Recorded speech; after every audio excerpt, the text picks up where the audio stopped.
Thank you so very much for joining us this afternoon for In Conversation, Introducing the Kinseys. I'm Christina Westfelling, Director of Education and Community Engagement at Tacoma Art Museum, and we are so very thrilled to be here with you today. I'd like to start things off by acknowledging that Tacoma Art Museum is located on the homelands of the Puyallup tribe of Indians. We recognize and honor the Puyallup people and the Coast Salish communities who have endured so much so that we can all thrive here today. And with that, I'm going to turn things over to TAM's Executive Director, David Setford. Thank you, Christina. Thank you to all our supporters and community members for joining us today. And thank you to the Kinsey family and all our other participants for being here on the panel. Before we get started, I'd really like to give a special thank you to Tacoma Creates for supporting TAM's programming, and Propel Insurance and the Tacoma Urban League as really generous supporters of this exhibition. And I think that what they've done is just amazing for us. We're so excited to be hosting the Kinsey African American Art and History Collection this summer at TAM. It's impossible to say how excited we are. As we celebrate Black History Month, we know just how important it is to reflect on the contributions of Black Americans throughout this country's history, to honor Black excellence today, and to foster Black brilliance in our youth, tomorrow's future. The Kinsey Collection does that, and just so much more. When I traveled to Dallas in September 2019 to see the show for the first time, the collection for the first time, and to meet with the Kinseys, little did I realize what a phenomenon the Kinseys are and how powerful the collection is. I began learning things straight away, but mostly that this collection recounts a history that some of us have never heard before. Therefore, it really is an experience and an opportunity for all of our communities, not just one, but for all of our communities. We simply couldn't imagine a better way to kickstart the celebrations around this exhibition today than by hearing from the Kinseys themselves. Welcome to you all, the Kinsey family, and thank you for investing your time and your commitment into Tacoma and TAM. And now, to introduce this evening's guests, I'd like to welcome a wonderful, steadfast supporter of TAM and bringing the collection to Tacoma, Mayor Woodwards. And thank you, Mayor, for putting together the Heal the Heart of Tacoma team. Madam Mayor, over to you. Great. Thank you, David. It really is an honor to be here with all of you this afternoon. I am so excited to give a big Tacoma welcome to Bernard, Shirley, and Khalil Kinsey. Anybody who knows me, and so the Kinsey family, I'll tell you, I'm a hugger. So this is really difficult that I'm welcoming you without giving you a big hug and welcoming you personally to Tacoma. But I so look forward to you joining us in July. As a member of the TAM Kinsey Collection Community Advisory Committee, I've been learning firsthand just how significant the Kinsey Collection is and just how relevant it is to our community in Tacoma, especially now. And I can tell you, I can't wait for you all to experience it, but I can't wait to experience it myself this summer. Today, I like you, I'm looking forward to hearing more about the Kinsey's collection and their journey as a family, as stewards of Black history and art. And we all know how important art is to the education of our community and to each one of us. I'm also pleased to welcome my dear, dear, dear friend, Lau Kwasim, who I had an opportunity in a not great space yesterday, but to see him yesterday as we celebrated the homegoing of one of our community members. But Lyle, it was so good to be able just to see you face to face.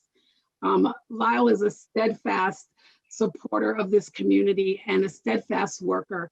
He's co-founder of the Tacoma Pierce County Black Collective and is a living expert of Tacoma's own Black history. Not just an expert, but he's also a creator of our Black history. He will be moderating our discussion with the Kinseys today. And so I thank you all so much for being here. And Lyle, I will give it back to you. Thank you very much, Madam Mayor. Let's start things off with some family history. As the Kinsey Collection is a family affair, Bernard and Shirley, how did the two of you meet and start this outstanding collection? 1963, Florida A&M University, Tallahassee, Florida. I was a freshman just getting there from St. Augustine, Florida, my hometown. And I immediately began to become involved with the protest movement that was going on there. We were protesting and working towards our civil rights to be able to go to the movies, to be able to eat lunch counters, and everything that was going on with college students at that time. And I actually was arrested. I spent 3 days in jail. And shortly after that time, I met Bernard Kinsey, who was involved with a group who were champions of the ones that were protesting and making sure that we had what we needed to have and making sure that we understood our rights and that we knew how to navigate the school system once we were on probation and all the things that went along with that. Very impressive young man at that time and still is. And go ahead. Well, I saw this cute little 17-year-old, I can remember distinctly. And the thing that really always struck me about Shirley, that she had this quiet strength that, you know, it took a lot of nerve in 1963 to go downtown and go get arrested. It was, and the jails were full with Florida A&M students, as all Black colleges in the South were doing at the time. So I knew she had a lot of the qualities that I liked. And, you know, it's been 57 years. We just celebrated our 54th anniversary on the 11th. And it's just been one of the best things that we've done. I tell people all the time, if you pick the right partner, you can't hardly mess it up. And so we're really, really blessed on a lot of levels. Yes. And let me just say this to Madam Mayor Woodard, to David Setford, to Lyle, to the entire Black collective, to our good friend Wayne Williams, who actually was a Xerox friend from about 46 years ago, who really is like the key guy here in terms of bringing us into focus with the Black collective. Shirley, Khalil, and I just want to thank each and every one of you. And we just want to invite you all to not only what we're talking about now, but we are so excited about coming to Tacoma on July 30th. And I think we tell people, when you learn the history of the African-American story, for the first time, you see America with 20/20 vision. So I'm going to kind of leave that out right now, and we'll try to walk into that as we get further in. But thank you so much for and the TAM staff and all of the TAM, Christina work. and Amelia. Thank you so much, and David, obviously. So let's get into it. Let's go. Okay, so tell us. And Christina Orr-Cahal, forgot her. Christina Orr-Cahal, who is on the board of TAM. And frankly, the reason that David knows about this is because the Norton Museum in 2008, she told David about it, and David came down to Dallas, and that's how we're here. So Christina, thank you so much. Okay. Okay. And again, thank you to the Kinsey family. Your excitement is infectious, and I'm excited to hear more from you. So let's start by talking a little bit more about the scope of the collection, how it works. You have both historical objects and artwork. Why was it important that you include both of those in your collection? Okay. Okay. Well, we have about 700 pieces, probably equal. It's good balance between art and history. And the way to think about the Kinsey Collection from I like to say that we're the historical record of America, because we started in 1519 with a document of an African-American girl named Estebanna being baptized in St. Augustine, long before Jamestown was discovered in 1607. So first thing we say, they're the stories that made America, and they're the stories that America made up. It's my favorite. And what we know is that most of what we got in high school, college, and everything else was made up, because the African-American story, the Native American story was never in that narrative. So what we try to do with the Kinsey Collection, starting with 1595, is put Black people in that narrative. The second thing we do is, from an artistic 2- and 3-dimensional world, we start in 1865. We have a painting from Robert Scott Duncanson from 1865, going all the way to now. So what we say is that we participated in every aspect of American life, everything that happened in American life. The African-American ingenuity and genius was part of that. And most what we talk about is our manual labor with cotton and sugar cane and tobacco, when in fact that was a very small part of the contributions that we made in making this country the great country. We went from a backwater country before 1840 to one of the richest countries in the world in 1872, and it came all about cotton. And what we say is we need to address this agency question in America, and that's what the Kinsey Collection has been doing for the last 15 years. So, okay. Lyle, I'm going to back up just a little bit from where Bernard is on this. No, back up. in that we first got started collecting because of our travels, actually. We were married 10 years before Khalil was born, and we traveled a lot. We knew that was something we wanted to do as soon as we moved to California. And in doing so, we would always find that we were interested in the indigenous cultures wherever we went, and looking at the comparisons between the two, the similarities. And at some point, we realized that we were learning about other cultures and didn't know very, very much about our very own. And we came back home. I remember we'd gone to South America, actually, and just learned a lot of information there, and had come back home. And that was the year that I decided I was going to become pregnant with this young man over here. Right. And well, I thought we did that. We did. I appreciate it. And he was born 1977, just about 2 weeks after Roots was shown on television. And again, once he was born, we realized we really didn't know very much. And we were inspired by Alex Haley and finding out that we could begin to learn more. And that was what we did. We left Florida thinking we were leaving all of that prejudice and everything behind, but we knew we had to go back there to really learn about ourselves. And that's what we did. Khalil, well, actually before this, 1978 though, Bernard was branch manager in Oakland, California. And we'd been looking at artwork and had met Ernie Barnes, and we really liked his work because it reminded us of us growing up, all the things that he portrayed in his paintings. We could see ourselves. And there's one in particular piece called High Aspirations. It shows a little black boy trying to make a basket in the backyard with a dirt backyard. It's a peach basket there. And we liked that.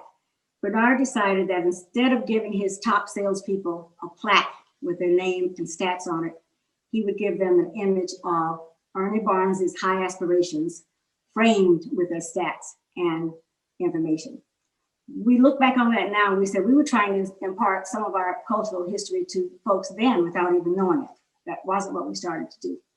And from there, we continued, after we met Ernie, we continued meeting other artists, going to galleries and museums and things, and just meeting other Black artists that we began to collect and became friends with. And that really was a big boost for us, actually. Khalil teases us because he says, I like the living artists and his dad likes the dead people and the dead artists. I don't tease you. No, you don't tease me, you're right. Yeah, but it's true. But we started with art originally. And then about third grade, when Khalil had to do that family history report, and we still didn't have as much information as we knew we needed, I kind of decided that we needed to look at our collective ancestry, find out other Black folks. I used to say that Jet magazine and Ebony was great, but it wasn't enough. I don't know if you remember, there was always a historical fact in the back of the magazine. So libraries became our good friend. And of course we had to have books brought in from the main library because the school library didn't have them. But Khalil always then had to do all of his reports on Black historical figures. And that's kind of where the historical pieces started. And in doing so, with him doing that, we actually learned more because I didn't know all of that myself growing up, you know. And I'll leave it at that right now. Yeah, no, that was the bedrock for what we do now, and it was the precursor to where it led and what the journey has been for the last 15 years as a family and then as a public facing exhibition. So it's those are the origins, kind of humble origins, just really personal goals that my parents really were looking to fill inside themselves and then impart to me. And it's been a journey ever since. Actually, some of the pieces and certain things are in the slides that will proceed from here, but a little bit out of order, so I didn't want to advance too far ahead. But a little background on the exhibition itself. So this is our 15th year as a traveling exhibition. It really came out of just a fortuitous and serendipitous kind of happening. It was here in LA, our hometown. There was the Los Angeles Times article that was written about my parents and their home and the collection. It was really only supposed to be about their home and a little bit about them, and it's in the architecture, section. And quickly, when the journalists visited them, they saw that the real story was in the art and artifacts that my parents had been collecting. And so they shared it in an article called "These Walls Do Talk." And literally from there, it caught the attention of, the local museums here, one being California African American Museum, that my parents were already, affiliated with and supporters of. And they were asked to be a part of a series of an exhibition called "In the Hands of Collectors." And it was Black private collections and encouraging other Black collections to kind of show their work. And, as we all know, there's such a wealth of information, not speaking monetarily, but really from a enrichment and educational standpoint. There's so much incredible, collections that really, do so that have the potential to change things and to edify so much, but they largely stay private. They stay in people's homes. And so as a result, the California African American Museum had this series. And so my parents were part of that.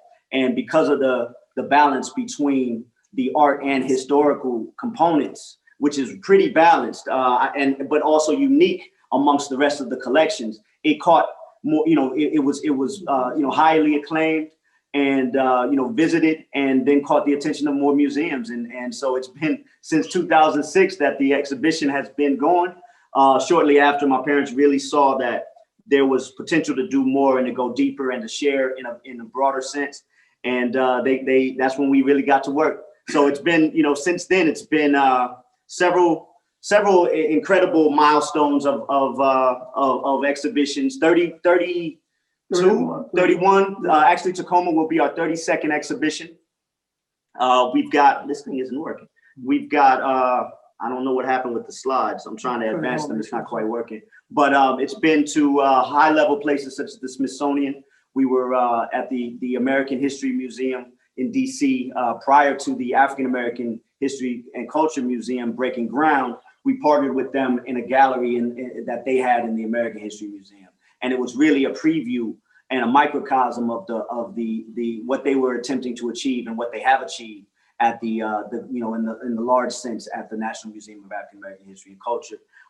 We've had a stop at Disney World, where we were there for 5 years, 2013 to 2018. It was only supposed to be 3 years, and it got quickly, very, very shortly after opening, they approached us to extend it because the response had been so great. And it really changed their approach to curating and showing, telling a fuller American story from different perspectives and cultures and contributions.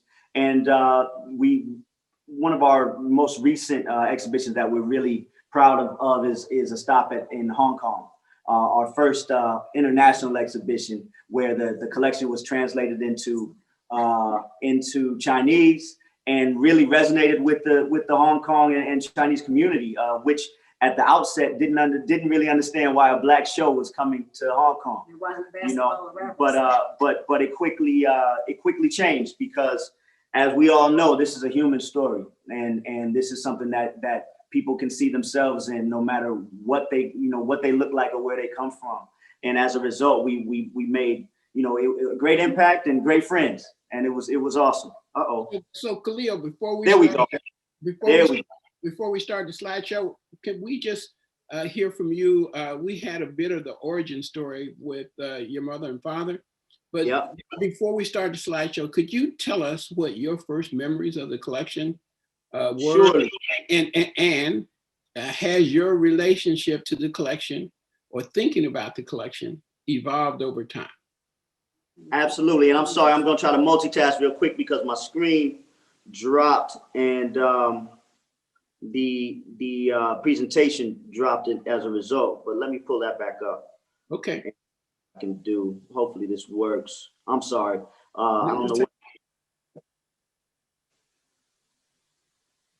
where we at. There we go. We can't wait until Tacoma opens also because there's so many pieces we haven't seen in a while. Yeah. Right. Visit themselves. So we're back, right? Okay. Yeah. So, I'm sorry. So your question was? What were your first memories of the collection? Oh, sure. And how is your relationship to the collection and thinking about the collection evolved over time? Well, you know, growing up, and what my mom spoke to, that third grade history report really always sticks out as a pivotal moment, and it's something that I remember as far as how I felt when it came to interviewing my family members and getting, you know, being able to learn a little bit about my family tree, but going back to my class and in comparison to my classmates being, you know, really lacking.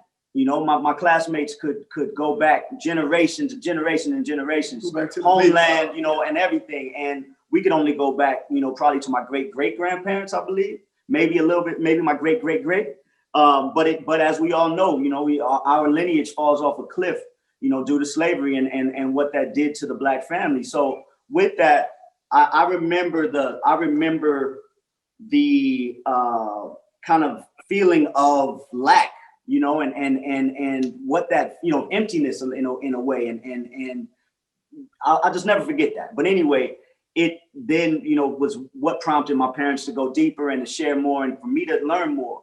And, you know, my mom always making me do those Black history reports, you know, or on anything, like any class assignment I had, if there was a way for it to be about Black folks, that's what it was. And I even asked back then, like, why, you know, and my mom was like, because you're learning and you're teaching others at the same time, you know, teaching teachers sometimes. So, you know, that was big, and that I got that from there. But, you know, as you grow and mature, you teenager, I'm running the streets, I'm trying to go and, you know, explore, carve my own path, everything. You know, to be honest, I took it for granted for a while, you know, but I also always had that foundation, and I always had incredible people in our home. My parents were doing gallery shows in the house, you know, in the backyard, and inviting people to come experience and support artists that they wanted to support and wanted to expose people Jonathan to. Green and Phoebe, Ed Pratt, Ed Dwight, excuse me, Artist Lane, Phoebe Beasley, you know, I mean, just so many incredible, beautiful, brilliant folks that were like my aunts and uncles, you know what I mean? So growing up, that was always gave me a glimpse into what the possibility for life was, what you know, creativity was and does for you, and how to share that. And so that's kind of the road that I took, was kind of in the arts and just all things creative. And you know, as a result, I mean, I've had a lot of experiences, a lot of lives, if you will. But at the end of the day, it brought me back. It brought me right back to what my parents started embarking on back in 2005, in terms of saying, you know what, this being in our home is great, and we're sharing it with whoever comes through our doors, but we can do more because it has the potential to impact so many more people. And as a result, it's been, you know, over 15 million people that have seen this exhibition. So I got on board in 2009, started working full time, serving as general manager and curator. And so I've been doing the exhibitions from then on, and it's just been an incredible ride and journey. And it's for us as a family to do this. It's far bigger than us, and it's far greater than us, but it's also just done so much for our relationships, you know what I mean, and our love and just everything. So it's just a beautiful thing all the way around. you know, one of the things that to kind of bridge with what Khalil is saying, you know, and Shirley really came up with this idea. We have so much social capital, all of us, everybody on this call. And we began to use our social capital, not just our checking accounts, but our network of people that we knew. So instead of, you know, coveting that, we shared it. And I remember, never will forget, 1987, we had Ed Dwight to our house. He sold more art that day than I think he's probably ever have in one place, because our people came and they had never seen art like that. And he had never seen people that, you know, so it was just a great connection. I mean, and, you know, so we believe to keep the culture alive, you need three things. You need one, you need collectors like ourselves. You need gallerists, creators. You need people to create this art. Then you need people to show this art, like Terry and Thelma Harris galleries, you know, and Alatosh Kabidi and all of the different gallerists around the country and museums. And then you need people like us that somebody's got to buy this, you know, because if we don't support our artists, they die. This art form only works when the artist can continue to create. So we learned that, and Shirley was the real pioneer in that way in terms of opening up our contacts. I mean, we would have literally, I mean, we've done so many of them, I forgot. I mean, and that, you know, broached into the whole scholarship area and foundation area. So over the last, you know, 35 years, we've raised over almost $30 million to help young Black kids, particularly go to Black colleges, Florida A&M in particular. And that's what we've done because we were aware of our social capital. So just thought I'd offer that. This right here is the piece that my mom spoke to, yes. the really one of the first pieces that my parents were, you know, sharing and that my pop was given as you know, the awards for his sales force. Just had one of my sales rep a month or two ago said he still has it. It's the only one he has. You know, so the impact of culture on our community. First of all, art is the highest form of communication. It's the highest form of thought. It's one of the few things that can make the invisible visible. So when you walk into a museum or you see a piece of art, you are really experiencing that from someone else's consciousness. And a lot of times they don't even understand it until it's finished. So, you know, we always say, support your community, support our Black artists and our Black creators, because if we don't, the culture dies. It's not just something to hang on your wall. It's something that reflects the many, many years. And I can go back in the 19th century when we had Black artists like Grafton Tyler Brown, who really we have a piece of it. Now. Okay, okay. All right. See, let's kick it back to you. All right. No, this is, you know, I am I have a responsibility here as the interviewer, but I am a consumer and I'm hanging on to every word. You know, we always have a plan until we get started. You know? That's right. And the reality is better than the plan. So go ahead, please, Shirley. Khalil was in high school, particularly. He was always able to bring his friends home all the time. Right. And they would spend not Thanksgiving, but 4th of July at our house. And then New Year's, a lot of them would come. And Bernard would wind up giving them a history lesson. Take them downstairs. Take them downstairs and give them a history lesson. And the idea that they wouldn't want to leave. Yeah. You know, and then they want to come back and bring a girlfriend. I was trying to go out. I was trying to party. Like I was just trying to be out. And my friends though, they were you know, captivated. And you know, that was something that always, you know, made me take note even, you know, but you grow up around stuff and you somewhat, you know, as a kid, you take things for granted, as I mentioned, you know, a little bit and that was the time, but it definitely has always been from a place of sharing and education and centering, you know, really that's what I can say about, you know, starting with my mother and father and then the work that is extended, you know, to us now, is that it's about centering. It's about finding yourself, you know, in these stories and the reflection. And that's what it's done for me from, you know, years back. And really at the outset of all of this was the how I began to feel about myself and about the world around me and my people, even coming from a great place of foundation that I've had all my life, it wasn't until I was a young man that I started feeling this just power, this incredible, possibility for life and love and really just self-love and love for my people and love for the human race. And most of all, just feeling like I can do anything, and that, so really with that, it speaks to the testament of knowing who you are and where you come from. And that's what we're trying to impart to number one, the Black community more, and just doing our little part, but then, the world around us, to be able to just share these beautiful stories of accomplishment and achievement, contribution, participation, of Black folks that just largely goes unspoken. Yeah. Well, we know. Let's we got more questions. Okay, now I'm sorry. Go ahead. I want to tell you, this is more powerful than any of the questions I'm going to ask you.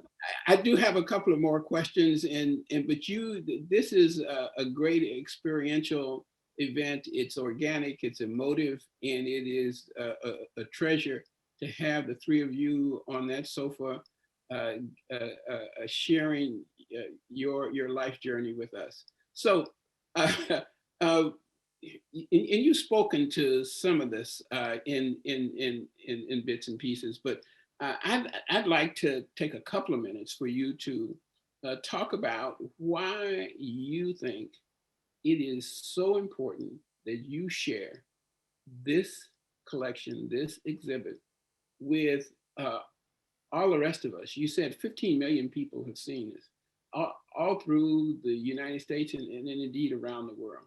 What is the spark, the reality that pushes you to share your collection? Don't consider next. Okay. Well, I think Shirley and I have always tried to practice two principles: to whom much is given, much is required, and a life of no regrets. And we, for the last 57 years, we've done a pretty good job of staying on. Well, 50, since we met. Okay. Yes. 57. All right. So 54, 57. Okay. And here's what we know. If you get an opportunity, and I tell people in Tacoma and anybody that's on this call, when you come to the Kinsey Collection at TAM in July, you will see books, manuscripts, letters, 2- and 3-dimensional art that you won't see any other place outside of possibly the Smithsonian. So it is a unique collection in that regard. Everything in the Kinsey Collection is based on FACT. We only deal with facts. In other words, the only way you get in the Kinsey Collection is got to be fact-based. So when we said that Robert Duncanson painted in 1865, we have a painting of Robert Duncanson. Oh, by the way, Robert Duncanson is now in the Capitol.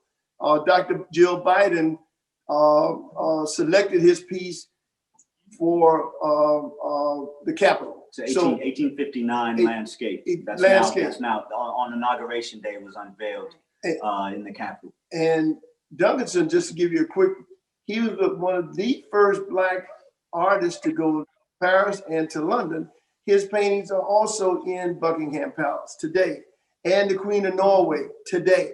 Now, the Queen of Sweden. But nobody's never heard of this brother, Robert Scott Duncanson. Okay? So what we did, we said, well, we need to own, in the sense of bringing into the collection all of the artists, African Americans of the 19th century. So we have Edward Bannister. Edward Bannister won the highest award for art in 1876, and 99% of the people in this country never heard of it. Okay? So we know that there's a concept that called the myth of absence.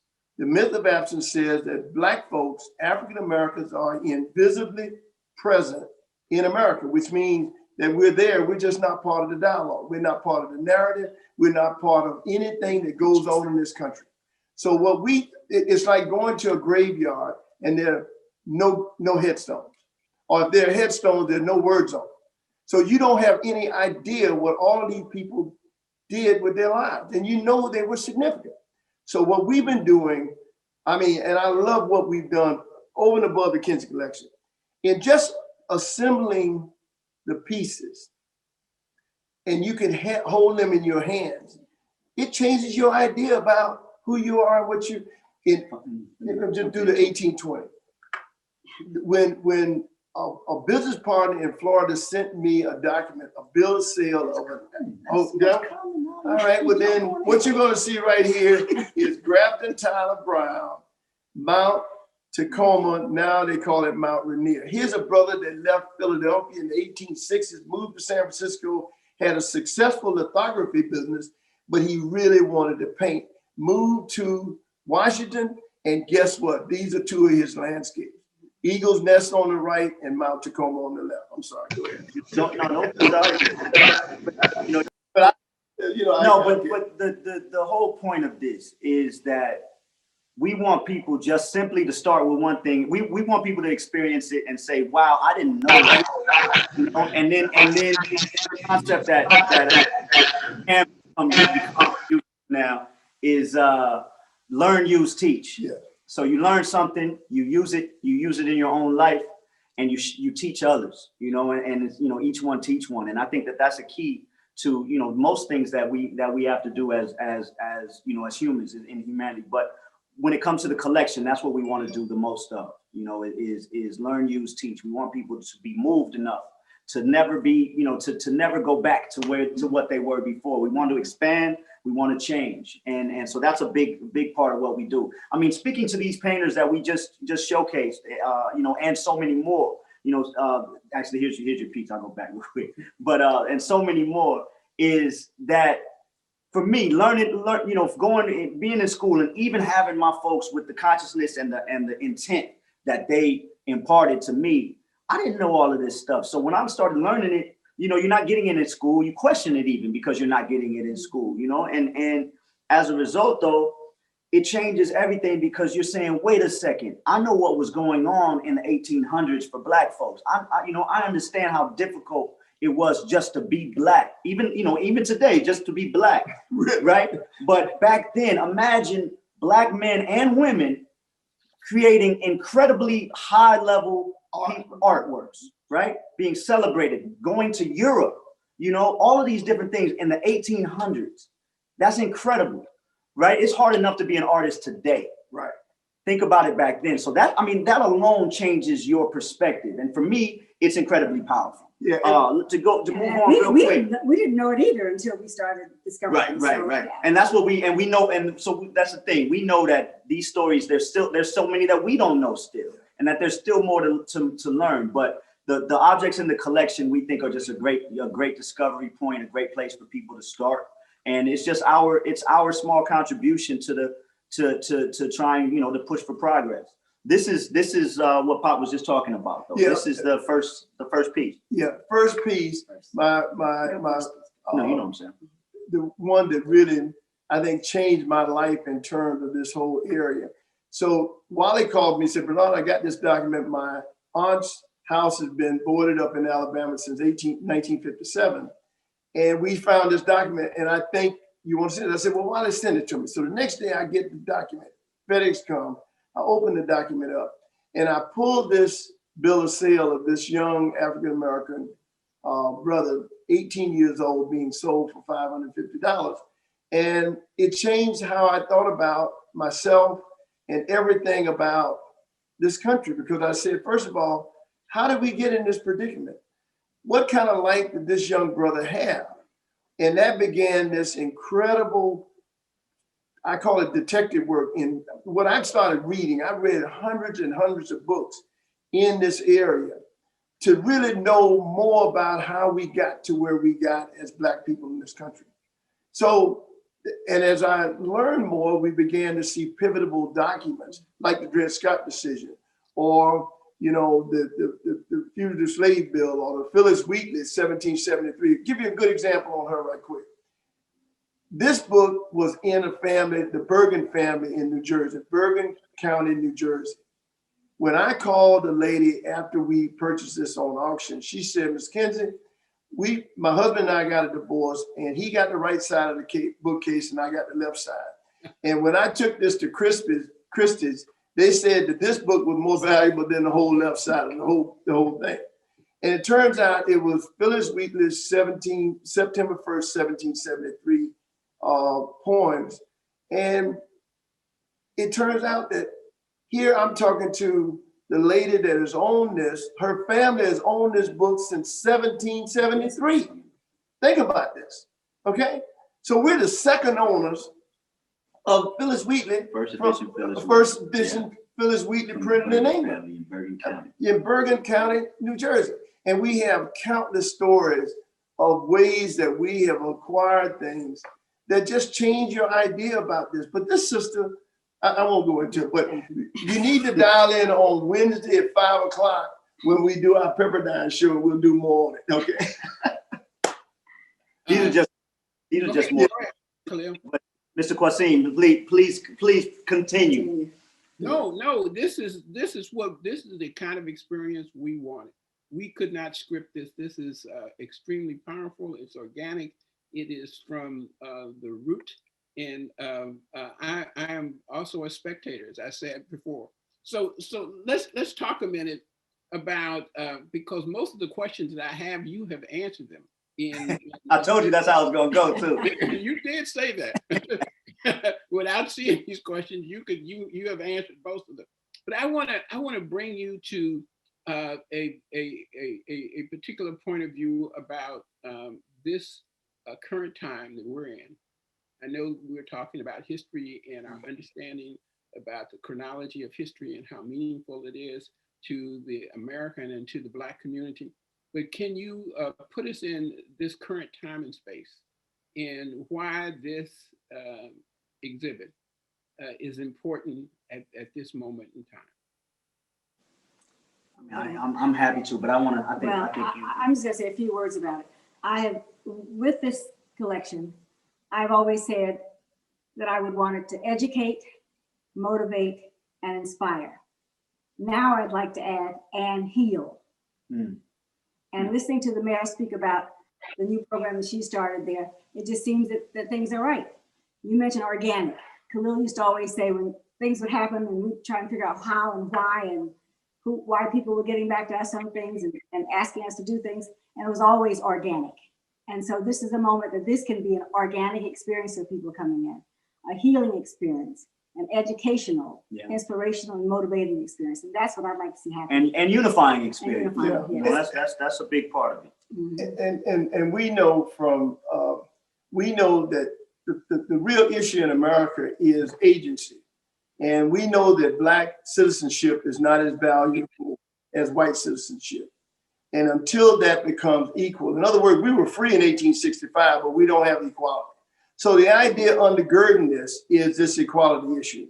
And Khalil says it really well. He said, Dad, if I respect you and you don't respect me, how can we ever have an eye-level relationship? And that's the problem in America, because America generally does not respect Black folks because they don't understand who we are, where we came from. And to a large degree, Black people don't understand who we are and where we came from. We know that most Black people have big holes in their hearts. Right. And what we say is the only way to fill that hole is to put these wonderful ancestors, the stories of accomplishment and achievement will fill that hole. And once you fill that hole, your consciousness changes. And for the first time, you don't have to tell somebody to go read or go to college or finish high school. They'll do it on their own because they see this rich history of our brothers and sisters that did so much. Nancy Prince and 19 other brothers and sisters went to Russia in the early 19th century and started a business in Russia. I mean, now, the only reason I know that because we got the book. I mean, it's like 1856. You have to know who you are to know where you're going. And that's what we try to do with the Kinsey Collection. Well, it's transformative. That's all I can say is I mean, you can feel the passion that we have, for this. But it really is because we have lived it in terms of we benefited from this understanding and honoring of of our people, because we understand the direct impact it has on our lives and existence as well. And I know that's been my journey, you know, and that's my passion and the reason that I do, you know, what I do. It's not because my mother and father started this. It's not because it bears our last name. It's because it has an inherent value to my very existence, and by proxy to that of all of my people and to all young people.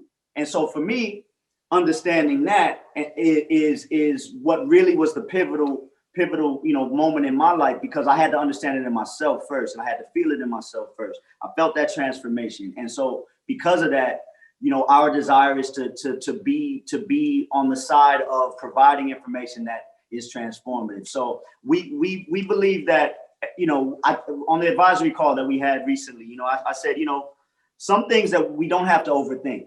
Yeah. We just need to present it. And the reason being is because in the exhibition, because it's primary source, because it's fact, we don't have to interpret or interpolate, you know, or draw. We give you the information, we give you the piece to look at, and we give you the connective tissue, the context, which is vitally important. Context is largely left out of history, you know, in the way that history is told.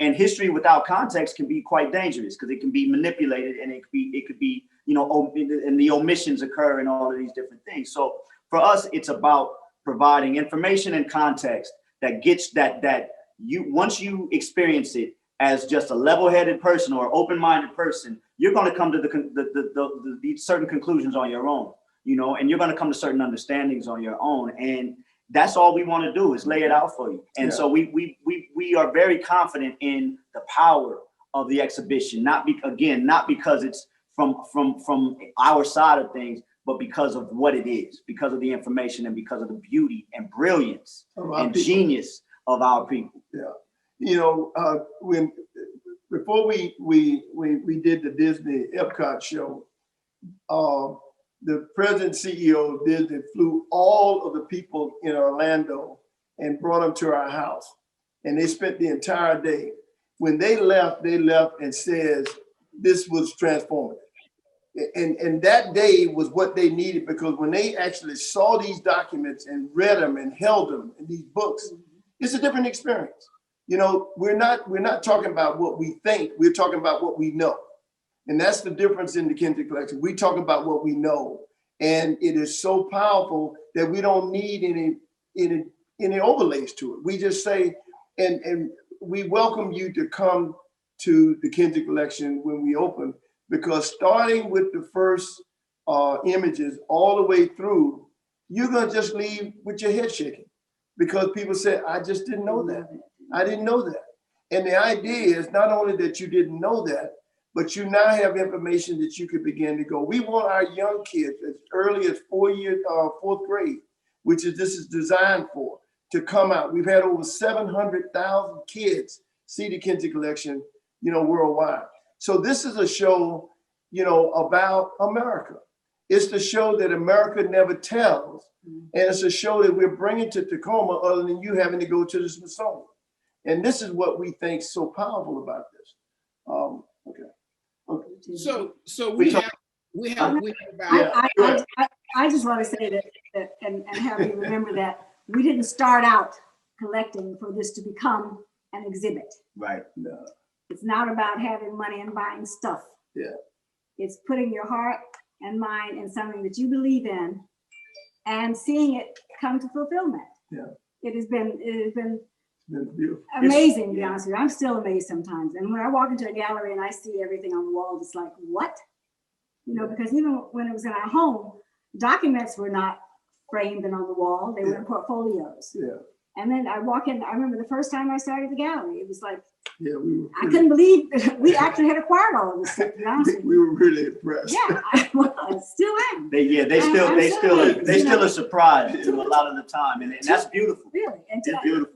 For me, two little kids from Florida, you know, moving to California with $26 at a job. $26 at a job, and California was like a foreign country to us at that time, coming from Florida. You know, I'd never worked with white people. Never been around them that much. Well, I ain't never been around. I mean, growing up segregated in the South, you can live your whole life and not even see white people, and that was fine with me. You know, so You know, matter of fact, just a couple of days ago, I told Khalil we were looking at some of the pieces, and I said, Khalil, sometimes I can't believe we've gotten all this stuff. I mean, you know, it's been, but it's because I work with it mostly now, right? Like I'm the one that, you know, all the operations and mechanics of things. So I'm around the works a lot. I'm in the, you know, I'm in the warehouse facilities. I'm curating the shows, all of these different things. So my folks don't see it as much. They see it when it's up, you know. So it's, you know, you forget about stuff, but you also when it's the whole, you know, what if I could say, you know, the body of work, you know, or the body of the collection, you know, all together is just incredibly moving and powerful. And yeah, I mean, it's I think sometimes we're taken aback that we've been able to accomplish this and provide, you know, and share this, you know, in that way. So it's something I want to be mindful of time. Let's go ahead, Dr. Elaine. Let's talk about how art, you know. Well, I just don't know if we have time to do all of it. Well, you'll have to come to the opening. Come to the exhibit. Well, Dr. Elaine Locke got the second PhD from Harvard, and also the first Rhodes Scholar. Goes to Howard University and essentially says that we need to start painting ourselves. So before then, it was landscapes, portraits, still life. In other words, before for everybody. What Dr. Locke said was, we need to paint our experiences. In other words, we need to paint our ghettos all the way to our classrooms. And he and James Porter, also Howard, started the Howard Art School.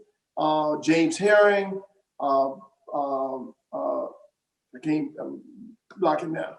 And Alonzo Aiden, I'm sorry, good.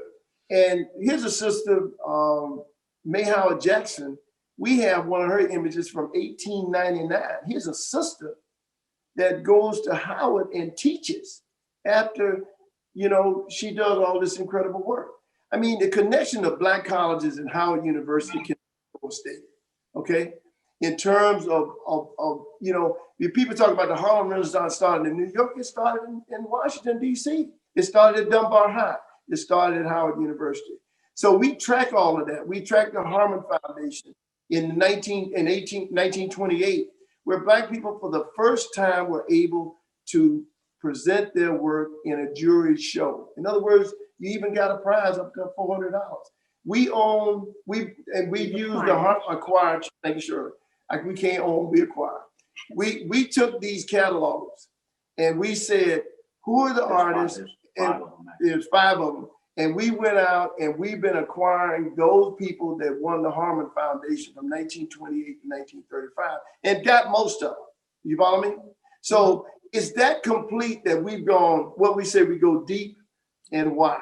It's just trying to illuminate a story, and not just, we don't collect based off of what, you know, the quote unquote art world says you should have, or who you should have, or what representation, you know, what phase of their work you should have. It's based off of what, you know, my mother and father first, what they liked. And now that, you know, in the time that I've been involved, it's what we like.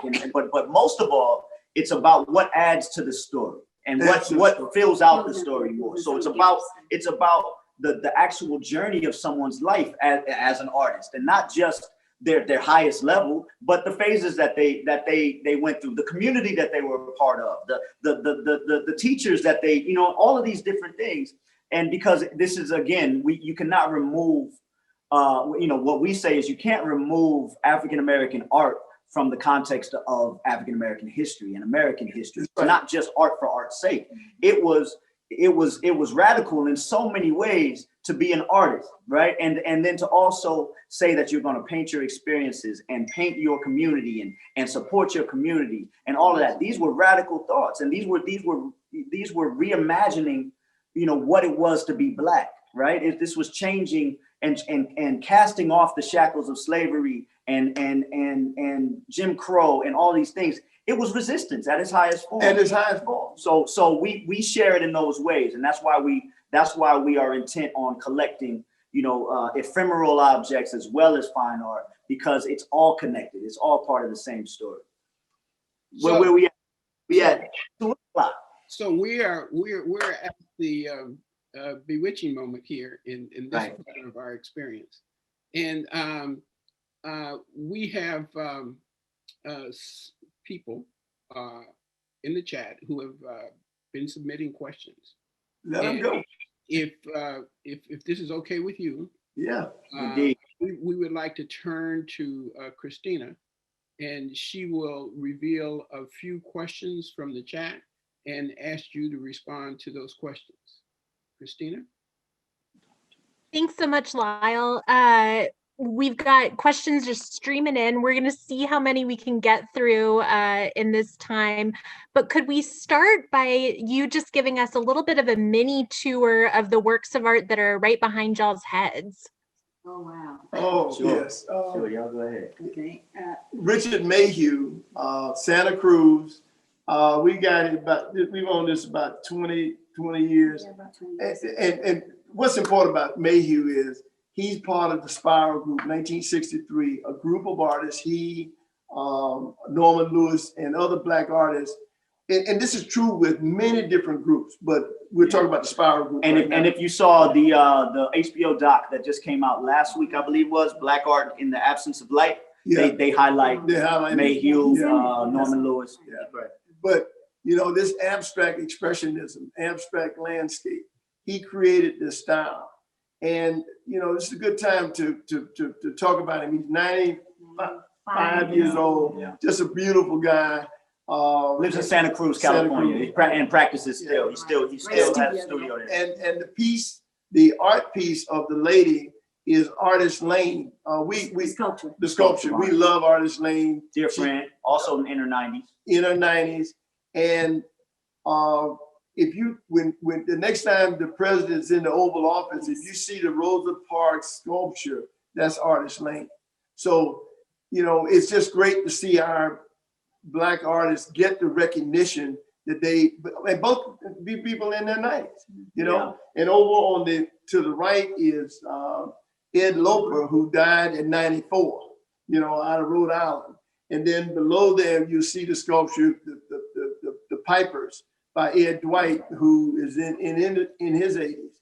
So we really pay homage to our artists that have done so much, and many of them have gotten recognition, but I'll give you a guy like Norman Lewis. Norman Lewis painted with Jackson Pollock and Sarah and all of these people and never made a dime. Rothko, and probably was way ahead of his time and did not receive the recognition and never received the financial reward that his white artists did. But he was right there in the 1940s, painting and creating this great stuff. So this is part of what we're trying to do. She asked about back here. Yeah, but you put it up there, so I just thought I'd get it.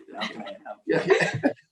So y'all talked about this a little bit in kind of bits and pieces, but can you tell us a little bit more about what that collecting process is amongst the three of you and what that decision-making looks like? I really want to get into the dirt. Who's really making the decisions there? Oh, for sure. Ahead, so, yeah, you start. Well, first of all, It's tricky these days. yeah, we started out with having 2 yeses from a major decision and 1 no. Right. So them as a pair, they both had to agree, but if one didn't, it was a no-go. Now, a lot of times, I think there was wiggle room in that. One of us would get talked into it along the way and shown why it needed to be acquired or something, and that's always helpful.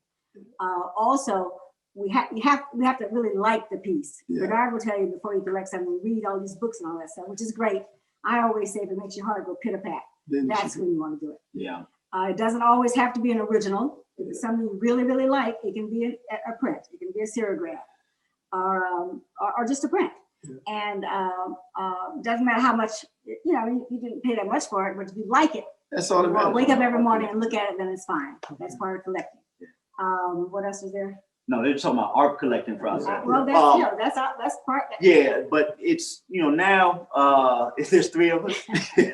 So that two yeses, one no. Me and Pop really kind of are, the ones really looking through the lens of the exhibition, right? As far as what the information, where there may be some gaps, or where we want to just go deeper, and so we're looking both on the historical side and the art, artistic side at all times. And so really though, it's less about trying to go out and get the names and everything. Now it's about filling in the stories and telling the stories of those who haven't gotten the recognition, right? So the collection now has a great amount of the names, and all of this stuff.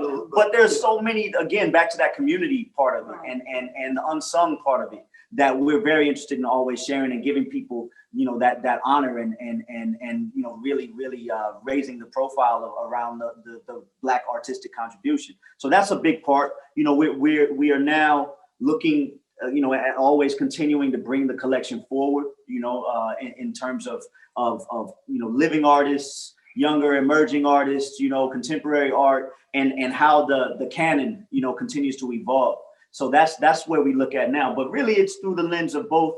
It's always personal, balancing it between personal collecting and collecting for the exhibition. We have, my collection. We have it's all kind of part of it. And so we're it's just fun. It's fun. But we make most decisions now based on the sharing aspect, on what information we can continue to provide, that illuminates the narrative. Yeah, I'll give you a quick example. We just got a letter. We acquired a letter from Paul Robeson. It's a 3-page letter that is just, it just says everything you want to know about 1948, the 40s. You know what I mean? From an African-American standpoint. So we have a great piece by Robeson, but we thought this letter was an even more specific way to speak to. It's subtle. He's asking for support. And it's in this whole notion of being a Negro in the 40s, and the whole communist movement, with McCarthyism and all that kind of stuff. So, the good thing is we understand this story from 1565 forward. We got this far. Well, we just want to now figure out what are the gaps. What we're trying to do is kind of bring out the nuance, and the subtleties, of the experience, which is important. So it's not just about monetary. It's not just about spending money on something. There's so many pieces that the Tacoma community will see at TAM that from a monetary aspect, they really don't command, something like that, but they're incredibly important to the story, or they're important to our family. There's a lot of family connections. There's a lot of things that have been passed down or left, that are really important to the overall story, both inside and out. Matter of fact, just one last thing. I always like to say we didn't inherit artwork to display and all that kind of stuff, but I did get a chance to inherit, I shouldn't say a chance, but I did inherit something from my uncle, who was friends with Jacob Lawrence, who lived in Seattle with his wife, Gwen Knight, for many, many years. And so while I don't have any art from him, that was left to me by my uncle, I do have letters. I have letters and programs and events when Jacob Lawrence had an exhibit in New York and sent my uncle a letter to invite him to come, and the program from that. And then my uncle also knew Zora Neale Hurston. So I have letters from Zora Neale Hurston that were left to me, along with 3 autographed books. And those are in the exhibit. Matter of fact, we need to put the letters in there. They are in there. They're always in there. Well, Jacob, yes, okay. Yeah, okay. So I have another question. What advice do you all have for folks who are interested in starting to collect African-American art or historical ephemera? Galleries, visit galleries. Yeah. Become part of the kind of arts community. Yeah. Join the TAM Museum to start, Right. And I would say the Henderson Romare Bearden book is a must read. I thought that's what you were gonna say, in terms of where we would start is reading. Reading. You cannot develop your eye in this world, in the art world, unless you read. Now it doesn't mean it sound counterintuitive, but that's what it is. But yeah. So to the extent that you understand, you know, who these people are, what they did, and we have 200-300 years of this, okay? So Samela Lewis is another great person, Resource. you know, Driscoll. So these are the art history books, art historians that really do lay out this canon of work, you know, back even in the 18th and 17th century. I mean, we've been painting like all over the world. Africans have been painting first, you know, so it's not like it, but because we were not part of the dialogue, we were left out of the stories because it became all European. I would say though, reading and going to visiting galleries and museums, Yeah. really just starting to develop your, you know, See what you like. Yeah. And then like my mom said, you know, not thinking that you have to jump in at a crazy price point or have even an original, you know, it's what you like first. Art is always about what you like first. It should be, in our opinion. And it's what's going to enrich your life when you pass by it in your home, you know what I mean? And what you're going to love seeing every day. And that can be in so many different forms. So that's what I would say is really starting there, not thinking that you have to have, you know, again, the names or anything else, but also if you're looking to be a serious collector, that you have to start with the reading and visiting and becoming a part of the overall arts community, from galleries to museums to artists themselves, because then you'll start being able to understand an artist that is on their way to being an important artist. Like a Visa Butler, for instance, that we acquired back in 2007, who is now just extraordinary. Yeah. I mean, but we didn't get her in 2007 because she was extraordinary. We got her because we liked her work. And her family. Yeah. So that's, you know, they become family. Yeah. And if you're going to galleries, if you get a chance to meet, you know, anytime there's an opening, you should be and there. the artist is going to be there, you should be there. Yeah. Get to meet the artist, get to talk to them, get to see what their background is and the whole bit. Bisa might be in the audience. I think she said she was going to tune in. So if so, peace, my sister. Here's another way we say it. You can't buy Jacob Lawrence when he's Jacob Lawrence. You have to buy Jacob Lawrence before he becomes Jacob Lawrence. And most people don't think about it that way. They're always saying, man, I wish, you know, yes, there's a Jacob Lawrence out there today that may be the person, but if you buy him for the right reasons, you'll grow into him. And I say this, if you come into our home, we've been to 103 countries, and it's like being on vacation here, because everything about our home reflects, you know, all of these wonderful experiences, and it's art, you know. So I cannot overstate the importance of having original art in your house. And it starts with print. Original doesn't have to be, it can still be a print, but something, but you know, stay away from designer art. Don't buy art that matches your sofa, you know, and all that stuff. Right. You know, and a lot of designers will tell you, well, we'll make all the colors. That's not the art you want. You want art that comes from someone's heart, you know? Okay. And it should speak to you. Yeah. Yes. So in addition to buying works from Black artists, what are some other ways that we could all be supporting Black artists?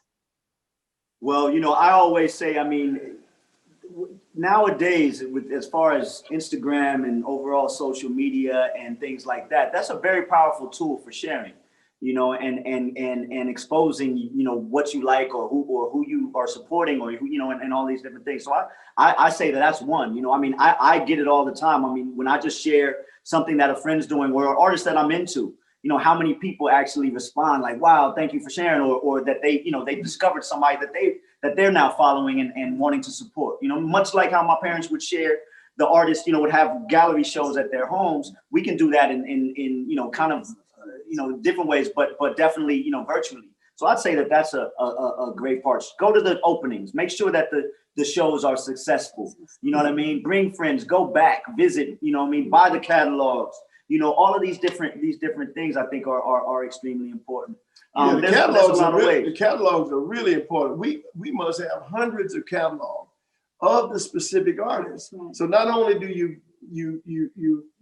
study them in the big art history magazine of books, But then you go deeper on a Charles White or Huey Lee Smith or Absolutely, there you go. you know, right. this, right. you know, or whomever that strikes your fancy, because when you buy the catalog, you're also helping the gallerist and the artist. Yeah, the community. And the community. Yeah, and it just keeps going.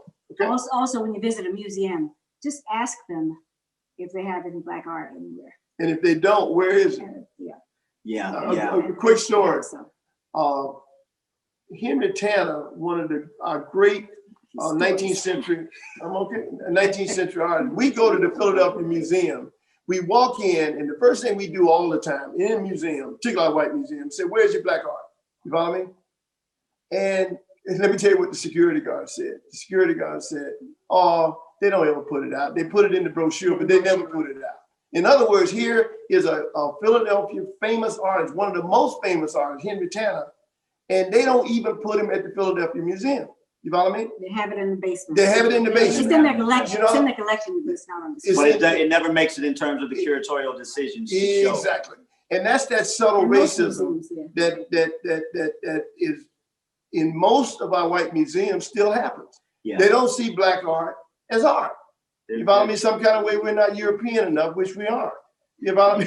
And I'm glad about But you know, that. it's definitely, of course, we all know that, you know, in the recent years, and especially in this last year, in the movement for Black lives and how it has affected, you know, most fields of profession, the museums, you know, there's been a reckoning and there's a shift, and that's coming from the top down in a lot of ways, and sometimes from the bottom up when it comes to representation, when it comes to who makes the decisions, you know, and who's being supported, and that's beautiful. So we're seeing a lot of museums go down to their, to the stories. We hope that bringing up a lot more Black art, and we just hope that is enduring and not just performative. You know what I mean? We want that to be something that is just, because what we say is ultimately we would love to not have to say this was a Black artist. We want to get to a point where it's known, and that, because we say there's no such thing as Black art or white art or any, you know, it's just beautiful art. But if we don't say that this was a Black artist because of the way that history and I'll say and genius and brilliance and contribution is taught normally, people just assume that it's done by white hands. You know what I mean? And so we have to point out that this was a Black artist, you know, and take pride in it. So that's why it's the Kinsey African American Art and History Collection, because we're going to say this is what it's about. But the collection that my parents have put forth is you know, African American in nature that travels, but what they've collected is far wider than that. You know, it's cultural from all types, you know, corners of the world, and because it's always been about appreciation. And it's always been about connecting and experience and all of these different things. So that's, you know, that's the world that we want to be a part of and hopefully and help create. Yeah. Well, thank you. I'm going to ask one more question that's kind of a total left turn from the conversation we've been having, but I thought it was a really fun one. You all are surrounded by these amazing art objects all the time. Has that inspired any of you to go into art making yourselves? You know, what's interesting is, well, you know, I used to write graffiti for a long time in my teenage years, and I've always been a part of, you know, kind of the graffiti and street art world and all that. I grew up a skateboarder and just always had spray cans in my backpack. But so that was my artistic side. But I will, you know, honestly, just bought a home recently, got a lot more space, and have a little basement that I'm looking to build out. And it has crossed my mind on more than one occasion that I think I may want to try, you know, just for myself, just to put some things on the canvas. So I and not graffiti, but, you know, just whatever the evolution that has come from it, you know. So that's something that I think about. But I've always been a writer. You know, so I wrote poetry and still do, just personally. I was in rhymes. I made rap music for a long time and very good at it, I must say. But put it out, and that's been my art, you know, because it's been something that truly has always been a creative outlet and my expression. I wasn't putting words together to match. I was putting words together to say something. And so that was my art form, you know, but most of all, we are just happy to support those who are doing such beautiful They work. have That's that, because, as my pop said, everyone has a role to play, you know, and this is ours. This is our contribution. Yeah. You know, this is we want to be a part of lifting up, you know, and showcasing, you know, so much beauty and brilliance and heart and soul and all of those things. But we're all artistic in our own way. My pop has a beautiful mind with numbers, and I pretty much find art in anything, you know, and I think that we all have art in us, you know. So, you know, my mom's a writer, and okay, it's just, yeah. I still think about the times, and I think I know we're here in the house. I have a stack of colored pencils and probably a sketch pad that I bought for him years ago, maybe before high school, because I always thought that he would paint, or draw, and do something. And yeah. When the pupil's ready, the teacher will appear. There was a time, just a quick story. We were in, where were we, in Germany somewhere? In Berlin. Oh, yeah. And he was about 10, 11 years old. I think it was like 88. And we were at dinner with some business people at a Xerox. Yeah, but it was at a casino. And so Khalil was with us, but he couldn't walk through the casino, so they brought him in through the kitchen. And we had just seen the Great Wall. The Iron Curtain. The Iron Curtain. Yeah, The Great Iron Wall. Curtain. Yeah, the Iron Curtain. And there was graffiti all over it and everything. Yeah, I loved it. And so he sat there at the table and on a napkin, he sat there and sketched and drew a young man on a skateboard with a piece of the wall under his arm and graffiti walking through the wall.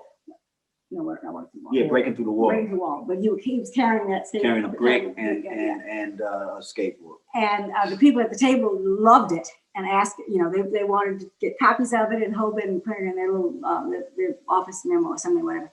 And we never got it back. Which I think about it, because the wall came down like the next year. Yeah, the next year it was gone. And a journalist friend of ours happened to have been there and was able to bring a little piece back for us. Yeah, so we have a piece of it. So yeah, that was my artistic brilliance back then. That's why I went and bought the sketch pad. You know, one of the things I like to do, make sure we get this in, but two significant things happened this past week with Khalil, you know, and his leadership. One, Khalil over the past year worked on getting the Kinsey Collection as part of Google Arts and Culture. And it was the big opening was what, Wednesday? Tuesday they announced it.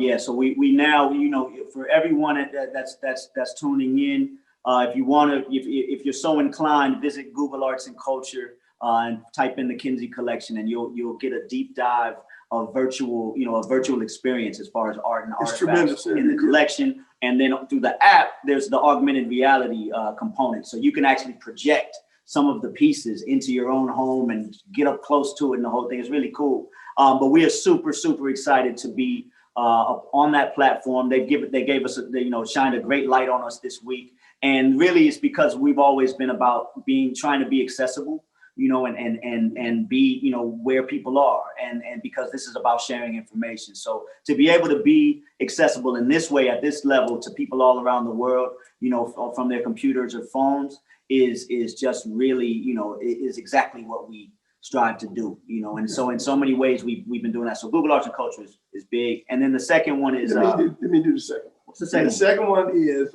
this week.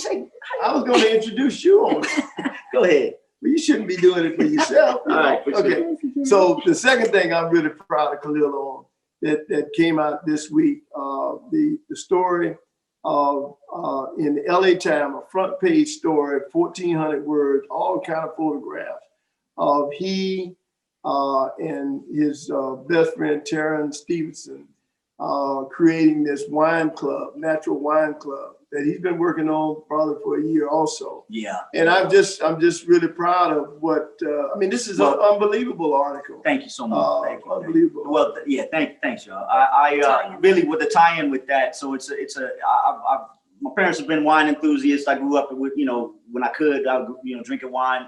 And I then gravitated in recent years to the natural wine movement, which is really like a minimal intervention, kind of return to some old practices of making wine with no additives and kind of letting nature take its course. But anyway, long story short, in the movement for Black Lives and the protests last year, some friends of mine that are wine professionals, we all kind of got together, and them understanding what I do in arts and culture just came together, and we came up with an idea to try to affect change in the wine industry. So we started a wine club that's a subscription service called Natural Action Wine Club. Naturalaction.org is our website.